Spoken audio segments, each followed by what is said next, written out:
మామ బయటికి రాడు, బామ్మారిది ఊర్లో లేడు. హరీష్ రావుకి దొరికిందే ఛాన్స్.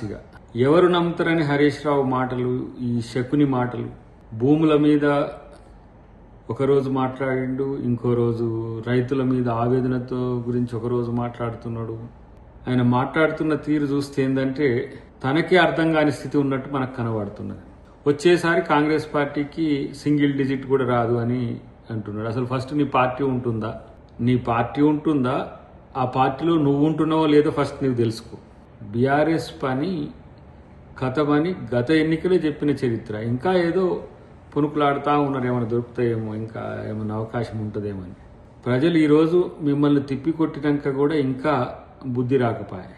ఈరోజు కేవలము అస్తిత్వం కొరకు పాకులాడే ప్రయత్నంలో భాగంగా మీరు చేస్తున్న పనులు చూస్తే నవ్వొస్తుంది. 100 రోజుల్లో పూర్తి చేస్తా అన్న గ్యారంటీ అమలు ఇంకా 900 రోజులు చేస్తా అన్నా కూడా ఇంకా చేస్తలేరు. ఎందుకని ఒక టెన్యూర్కి ఇచ్చిన గ్యారంటీలా, లేకపోతే 100 రోజులకు ఇచ్చినాయా? 100 రోజులకు ఇచ్చి మొదలైనవి మీ కండ్లకు కనరావాయి. ధృతరాష్ట్రునికి చిన్న తమ్ముడు లెక్క కనపడుతుంది బీఆర్ఎస్ పార్టీ నాయకుల యొక్క ఆలోచన. ఇచ్చినవి కనబడవు, ఇవ్వని గురించి మాట్లాడుతున్నారు. మాట్లాడండి, అవి చేస్తాం డెఫినెట్గా.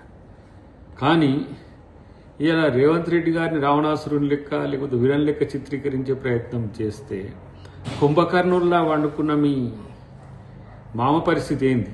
పనిచేయని ఎమ్మెల్యేల మీద ప్రజలు ప్రశ్నిస్తుంటే గజ్వేల్ బంద్కు మీరు పిలుపునిస్తుంటారు. అసలు మీకు తలాతోక ఏమన్నా అర్థమవుతుందా?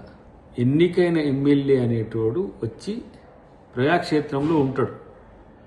అటు ప్రతిపక్ష నాయకుడిగా రాకపోయా, ఇటు ఎమ్మెల్యేగా రాకపోయా. ఇవాళ ప్రజలు ఏం చేయాలి? క్యాంప్ ఆఫీసులలో కేసీఆర్ బొమ్మ పెట్టిన రోజులు లేవా? ఇలా ప్రతి ఎమ్మెల్యే ఆఫీసులో ముఖ్యమంత్రి బొమ్మ ఉండడం అనేది ఆనవాయితీ. పెట్టుకోకపోవడం అనేది మీ దరిద్రం. అంటే ప్రోటోకాల్స్ను పట్టించుకోకపోతే కేసీఆర్ ఏమైనా ఎమ్మెల్యే కాకుండా ఇంకేమైనా ప్రధానమంత్రి అయిందా? లేకపోతే ఏమన్నా ఇతరత్ర ఏమన్నా జాతీయ స్థాయిలో రాష్ట్రపతి అయిందా? ముఖ్యమంత్రి ఫోటో ఎమ్మెల్యే అయినా, ప్రతిపక్ష నాయకుడైనా, మంత్రులైనా ప్రతి ఒక్కరు పెట్టుకుంటారు. పెట్టుకోవాలని అంటే మీకు బంధులు ఇస్తున్నారు. అది ఏం పిచ్చిలేస్తుంది నాయన మీకు?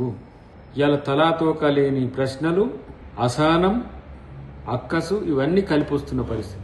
కాబట్టి భూములు తీసుకుంటే రైతుల సాగు భూములు తీసుకోకండి, ప్రభుత్వ భూములు తీసుకోండి, లేకపోతే ఇతరత్ర సాగు వీలు కానీ తీసుకుంటే సాగు వీలు కానీ తీసుకున్నా ఊరుస్తలేరు. సాగు అయ్యే దగ్గర అవసరం ఉన్నా కూడా అక్కడ తీసుకుందామన్న, కంపెన్సేషన్ ఇద్దామన్నా కూడా మీకే ఫస్ట్ మీ పర్మిషన్ తీసుకొని భూములు తీసుకోవాల్సిన పరిస్థితి వస్తున్నది. ఈరోజు మూసీ వైపు భూములు తీసుకుంటామనంటే మూసీ కాడ ఉన్న వైపు ముందు రోజు పోయి ప్రజల్ని ఏదో ఒకటి అబద్ధాలు చాడీలు చెప్పి చేస్తుంటారు. ఇటు హైదరాబాద్ చుట్టుపక్కల ఉంటే ఎక్కడ ల్యాండ్ ఎక్విజిషన్ ఉంటే అక్కడికి పోవడం, రెచ్చగొట్టడం, దాడులకే ప్రేరేపిస్తారు.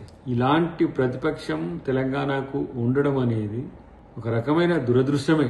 అందుకనే బీఆర్ఎస్ పార్టీ తెలంగాణకు అవసరమా అని చెప్పి ఇలా ప్రజలు ఆలోచిస్తున్నారు. అవసరమే లేదనేది మేము అనుకుంటున్నాం. ఎందుకంటే పని చేయలేదు, చేసేవాడిని చేయనీయట్లేదు. ఎంతసేపటికి అధికార దాహం తప్పితే ఇంకొకటి ఉందా?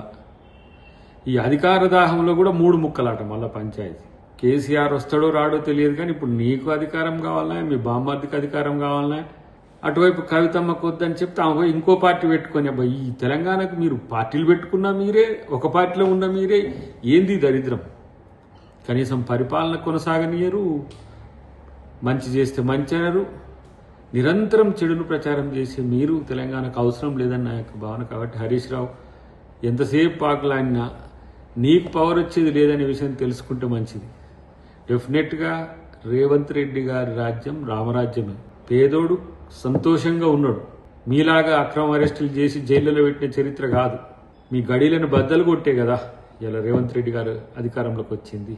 కాబట్టి ఇంకా గడిల పాలనకు అవకాశం ఉందని గడియ కోసం చూడక హరీష్ రావు, నీ భవిష్యత్తు ఏందో చూసుకోమని చెప్పి హితవు.